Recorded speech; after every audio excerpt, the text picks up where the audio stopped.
It started with a scream that didn't belong in a quiet neighborhood. Sharp, panicked, echoing down a row of perfect driveways where porch lights flickered like nervous eyes. By the time I stepped outside, the sound had already drawn half the block into the street, people peeking from behind their blinds, whispering, pretending not to care. And there she was, Karen Spencer, the self-appointed queen of the HOA, standing in the middle of the cul-de-sac with her clipboard in one hand and a legal notice in the other, shouting words that didn't make sense at first. "We'll seize it by force if we have to." Her voice cracked under the weight of her fury, but her eyes never left me. That was the moment I realized this wasn't about grass length, mailbox color, or property value anymore. It was about control. The air was heavy with summer heat and something else, tension, thick and suffocating, like the calm before a tornado. Her people stood behind her in matching polos, their SUVs lined along the curb like an army. I could feel their judgment pressing against me. But I stayed still, blueprints folded neatly under my arm, the edges cutting into my skin. She pointed toward my house as if it were an intruder, as if the land itself had betrayed her. The porch light flickered, the same one she'd complained about in her endless HOA letters. And for a moment, all I could hear was the hum of the power lines above us, that faint electrical buzz before something breaks. That night didn't end with an apology or an explanation. It ended with Karen's SUV tires spinning in the gravel and a promise hissed through her window. This isn't over, and it wasn't, not by a long shot, because what Karen didn't know, what no one in that neighborhood knew, was that the most land she was so desperate to claim wasn't just outside her HOA's reach. It was part of something far bigger, something that would drag every secret, every lie, and every face that smiled for her down into the light. So when the cameras started rolling and the sirens came for her, I didn't feel victorious. I felt ready because you think you know how far an HOA can go. But what would you do when they tried to take your home by force? At first glance, Willow Creek looked like the kind of place people dream about. Rows of pristine houses, each one nearly identical, stood neatly behind white fences and manicured lawns that all seemed to grow at exactly the same angle. Every mailbox gleamed the same shade of black, every driveway was pressure-washed weekly, and every morning smelled faintly of fresh-cut grass and chlorine from the community pool. The streets had names like Tranquil View and Harmony Lane, and at first I thought they meant something. When I bought my property, I wasn't technically in Willow Creek. My house sat just past the invisible border that separated the HOA-governed neighborhood from the county properties, a strip of land most residents didn't even realize wasn't under their jurisdiction. The house was old, a little rough around the edges, but full of character. A wraparound porch, a red door faded by decades of sun, and a yard with wildflowers instead of perfectly lined hedges. It didn't fit the Willow Creek aesthetic, and maybe that's what drew me to it. The first few weeks were blissful. Mornings started with birdsong and the creak of my porch swing as I sipped coffee, watching the sunlight spill over the rooftops. There was something comforting about the rhythm of suburban life. Kids pedaling bikes, sprinklers hissing, dogs barking at joggers. It was quiet, predictable, almost too perfect. Then I met Karen Spencer. She introduced herself before I even had time to move in fully.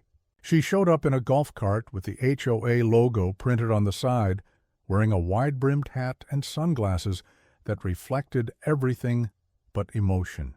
Behind her sat two board members, Todd, the treasurer, whose expression always hovered somewhere between confusion and suspicion, and Linda, the secretary, whose polite smile never reached her eyes. Karen's first words weren't, "Welcome." They were, "You're aware this property falls under the Willow Creek standards, correct?" I told her politely that it didn't, that according to county zoning, my lot was separate. She frowned, flipping through a folder thick with printed bylaws, maps, and correspondence. "Well," she said, her voice dripping with false sweetness, "even if you're technically outside our boundary, we like to maintain a certain aesthetic cohesion." That phrase stuck with me. Aesthetic cohesion. At first I tried to laugh it off. Maybe she was just proud of her neighborhood. Maybe this was normal. But as the days passed, I noticed the looks, the glances from neighbors when I planted tomatoes instead of hydrangeas, the whispers when I replaced my porch light with a vintage lantern. One morning, I found a printed notice tucked under my doormat. Reminder: all exterior modifications must be approved by the HOA. Except I wasn't in the HOA, the letters kept coming, friendly at first, then less so. We've noticed your fence doesn't match community standards.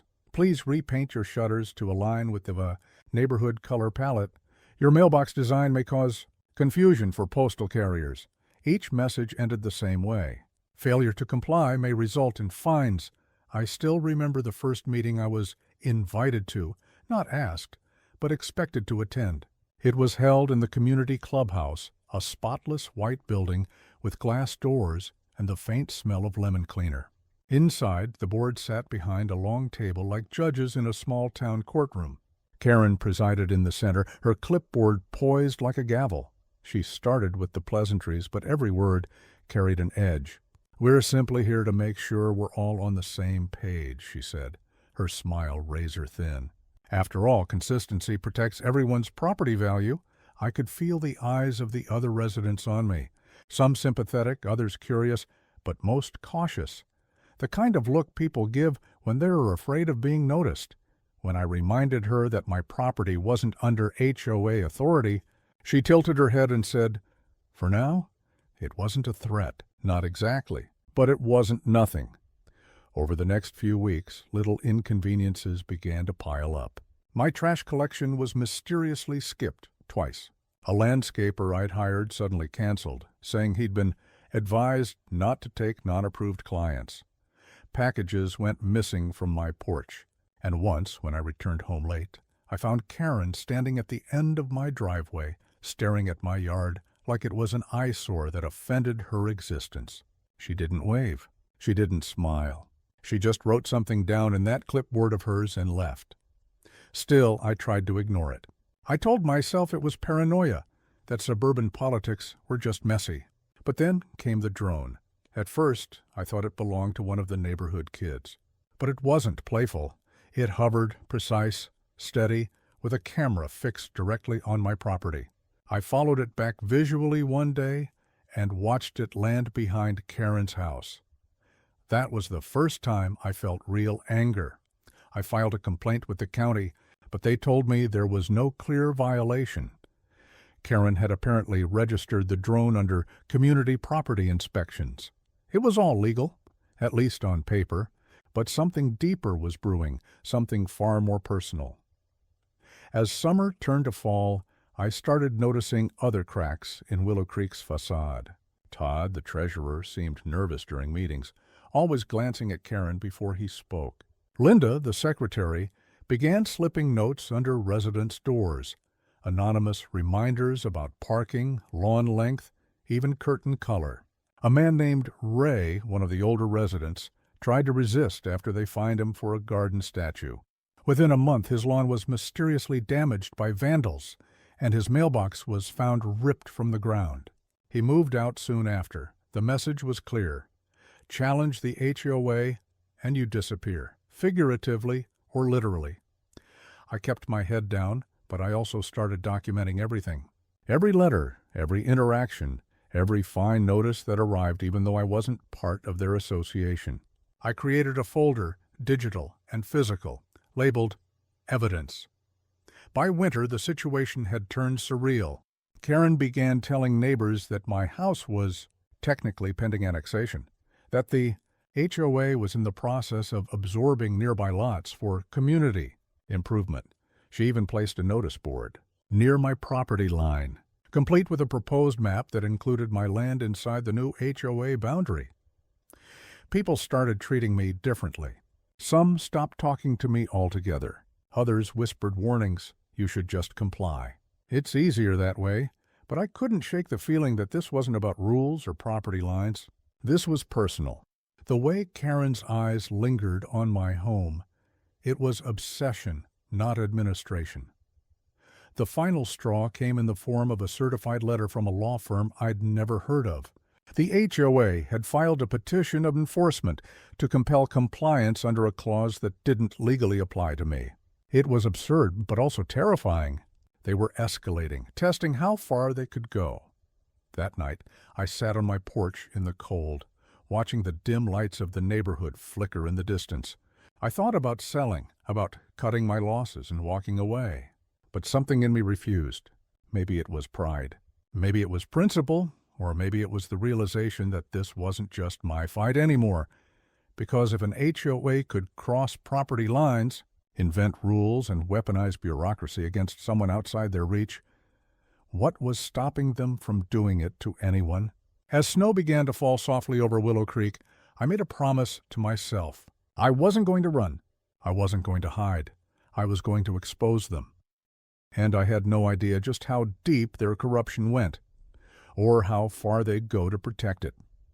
It started with a letter, a single, cream-colored envelope with no return address, slipped neatly into my mailbox as if it belonged there. The handwriting on the front was perfect, almost unnervingly so. Inside, printed in bold typeface, were 5 words that would come to define the next 6 months of my life. Final notice. Immediate compliance required. The letter accused me of violating multiple HOA standards, from unauthorized exterior modifications to failure to maintain uniform curb appearance. It demanded payment of $1,200 in outstanding fines I'd never been notified about. I wasn't even part of the HOA. At first I laughed. It felt so absurd it had to be a mistake. But the laughter died when I reached the final line, printed in cold, bureaucratic language. Failure to comply may result in property lien or enforcement by external collection agencies. They weren't just harassing me now. They were trying to take my home. The next morning, I went straight to the county clerk's office to confirm what I already knew. My property wasn't under HOA jurisdiction. I showed them the original deed, the plat map, everything. The clerk assured me I was right. But then she said something that made my stomach drop. It looks like there's a pending petition for annexation, filed by the Willow Creek Homeowners Association. When I got back home, there was a man standing at the edge of my driveway. A new face, younger, confident, dressed like he was playing a part. He introduced himself as Eric, the HOA's compliance consultant. That phrase alone told me everything I needed to know. He had a clipboard, a smirk, and an attitude that said he was used to people folding under pressure. He pointed at my fence. "You know that's technically non-conforming, right?" "It's been here since the 70s, I said flatly. He nodded, flipping a page. "Yeah, but per our updated perimeter visibility standards, I'm not in your HOA, I interrupted. His smile didn't fade. "You might want to double-check that. We've been updating our maps." And with that he left. No argument, no explanation. Just that smug grin, like he knew something I didn't. Within a week, I started receiving daily letters, each one more aggressive than the last. Unapproved paint tone, unauthorized vegetable garden, failure to maintain weed control. They fined me for the shape of my mailbox post, for the glare potential of my solar lights, for not trimming my tree to neighborhood canopy height. It was madness.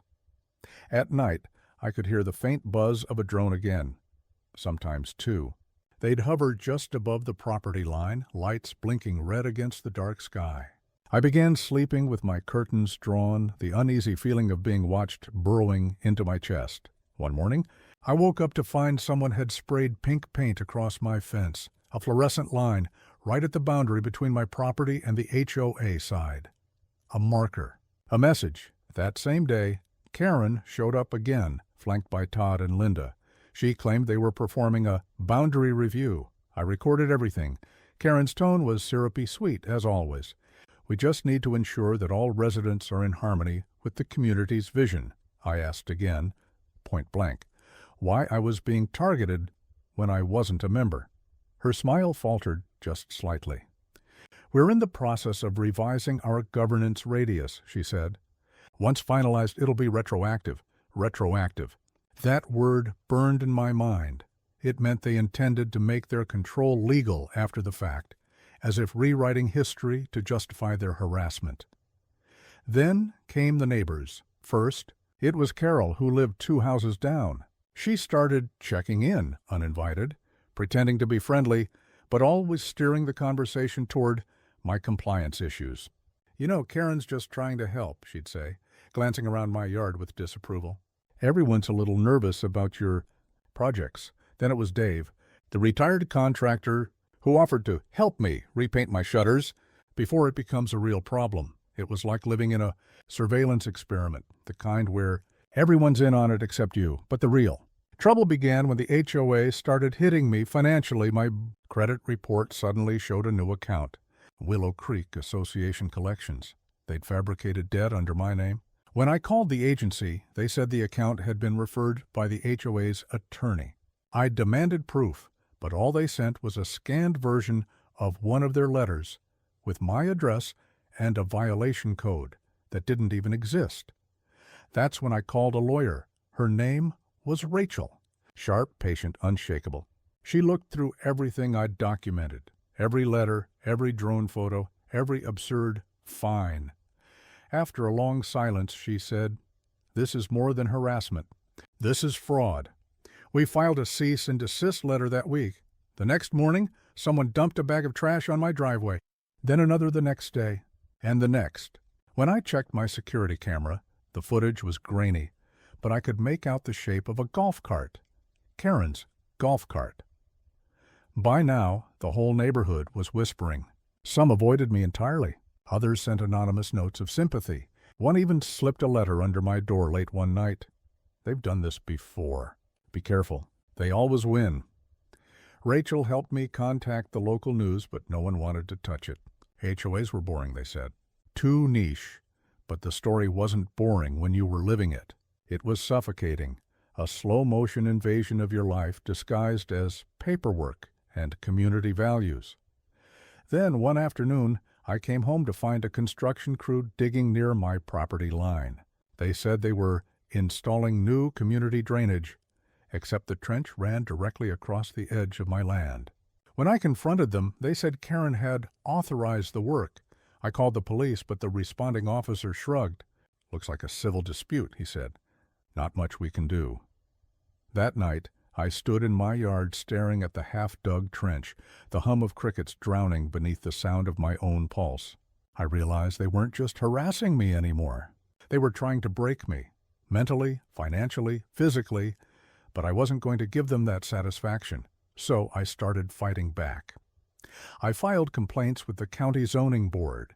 I sent evidence to the state attorney general's office. I even set up hidden cameras around my property. And then, one night, I caught something I'll never forget. On the footage, around midnight, Karen herself walked up my driveway, clipboard in hand. She stopped at my porch, looked around, and took several photos, not of my house, but through the windows. Then she turned and whispered something into her phone. When I showed the footage to Rachel, she exhaled sharply. "That's trespassing," she said, "and illegal surveillance." "They've crossed the line." She wasn't kidding. We filed a restraining order. The HOA responded with a lawsuit.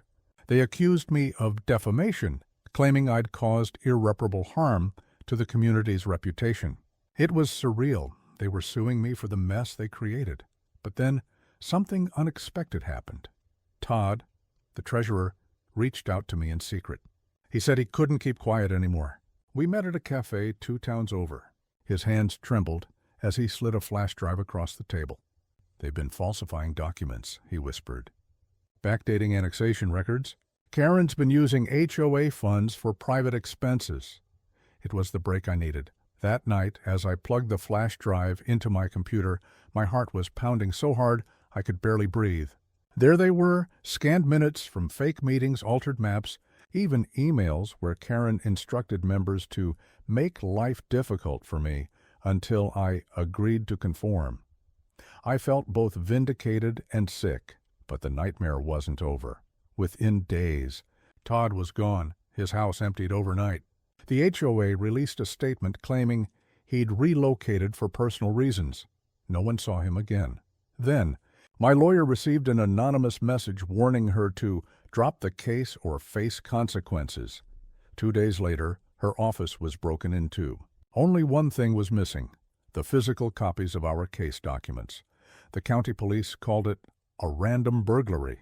But I knew better, and then came the notice that changed everything, a formal declaration from the HOA that my property was now within jurisdiction, effective immediately. It was accompanied by a bill for $14,780 in delinquent assessments. I could barely read through the shaking in my hands. Every letter, every conversation, every veiled threat, it had all been building to this. They wanted me gone, not because of rules, but because of control. And standing there, clutching that piece of paper, I realized there was no more middle ground. The HOA had declared war, and I was done playing defense. What happened next would turn the entire neighborhood upside down. What I uncovered, and what I did with it, would expose Willow Creek's deepest secret, and bring the most powerful people in the community to their knees. They thought they could bury me in fines and paperwork. They thought they could gaslight me into submission, but they forgot one thing: documentation cuts both ways. And the truth was about to burn brighter than any HOA-approved porch light they could ever install. It started with thunder, not from the sky but from the ground, the deep shaking rumble of engines as black SUVs rolled up the dirt road, their headlights cutting through the early dusk. The wind carried dust and the faint metallic scent of rain, a storm building somewhere far off. But this one, the one coming down my road, wasn't made of clouds. It was made of arrogance, desperation, and fear. Karen was back. She stood in front of the convoy like a general on the battlefield, clipboard clutched tight, eyes burning with the kind of fury that only comes from being exposed. Her pearls were gone, her perfect posture replaced by something unhinged. Behind her, a dozen people stepped out of the SUVs. Board members, hired muscle, and a few of the same neighbors who once waved from their driveways but now looked away. "Jake," she shouted, her voice cracking through the humid air. "You've ignored every warning, every fine, every chance we gave you. That ends tonight." I didn't move. I stood on my porch, the lights behind me flickering faintly, the camera mounted above the door, already rolling. Rachel had told me to stay calm, to document everything. "They'll bury themselves if you let them," she'd said. Karen waved a document in the air. "Effective immediately, this property is seized by the Willow Creek Homeowners Association under Article 47 of our Emergency Compliance Code." The absurdity of it almost made me laugh. Almost. But the sight of those men stepping forward, each wearing the same blank expression, wiped the humor clean. I took a slow breath and stepped down from the porch, my boots sinking into the dirt. "You can't seize what you don't own, Karen," I said evenly. "This property is outside your jurisdiction." "The county confirmed it," she smirked. "The county's been updated." Behind her, Todd's old position, treasurer, was now filled by a new face, younger, cold. He held a manila folder and a pen like he'd been waiting all week for this moment. Karen's voice rose, trembling with fury and something else. Fear. "Sign the compliance release or we'll take it by force." "We have authority." I looked past her to the crowd. Some shifted uncomfortably. Others avoided eye contact. They weren't soldiers. They were neighbors, caught in her illusion of control. Then a light blinked in the distance. Red, then blue. The first sheriff's cruiser appeared on the horizon, dust trailing behind it like a comet. Then another, and another. Karen didn't turn around. She just kept shouting, louder, trying to drown out the sound of her own panic. "This is private enforcement. You can't interfere. This is HOA business." The cruisers rolled to a stop behind her convoy. Sheriff Daniels stepped out, calm as ever, his hat tilted low, his eyes hidden behind mirrored sunglasses. The tension in the air was so thick it buzzed. "Evening, Karen," he said, his tone low and measured. "You really don't know when to quit, do you?" She spun toward him. "You have no authority here, Sheriff." "This is an HOA matter." Daniels nodded slowly. "Funny thing, Karen. That's exactly what the county clerk said when she handed me your forged annexation documents this morning." The words hit like lightning. Her eyes went wide. The crowd began to murmur. He reached into his jacket and pulled out a thick envelope. "We've been tracking your little operation for weeks now. Falsified signatures, misused funds, unauthorized liens. You've been running an illegal corporation under the guise of community governance. Karen stumbled back a step. That's a lie. She pointed at me, her voice trembling. He set me up. Daniels didn't even look at her. Save it for the DA. We've got your emails, your payments, and every fake fine you've issued since 2018. He nodded toward the officers. Bring them in. The board members froze. One tried to run. He didn't make it far. Within seconds, half a dozen deputies were handcuffing Karen's crew while she screamed, her voice shrill and broken. "This is my neighborhood," she cried. "You can't just take it from me." Daniel's voice was cold steel. "You never owned it, Karen, for a moment." Everything went still, just the hum of engines and the distant roll of thunder. Then Karen lunged. She tore free from the deputy holding her, sprinting toward me, her face twisted with rage. "You think you've won?" she screamed. "You ruined everything." I didn't move. I just looked at her, steady and silent. She stopped a few feet away, chest heaving, mud splattering across her once white shoes. For the first time, I saw it, the desperation beneath the arrogance.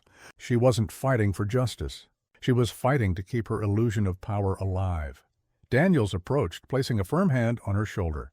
"It's over," he said quietly, but she wasn't listening. She was staring at me, eyes full of something between hatred and disbelief.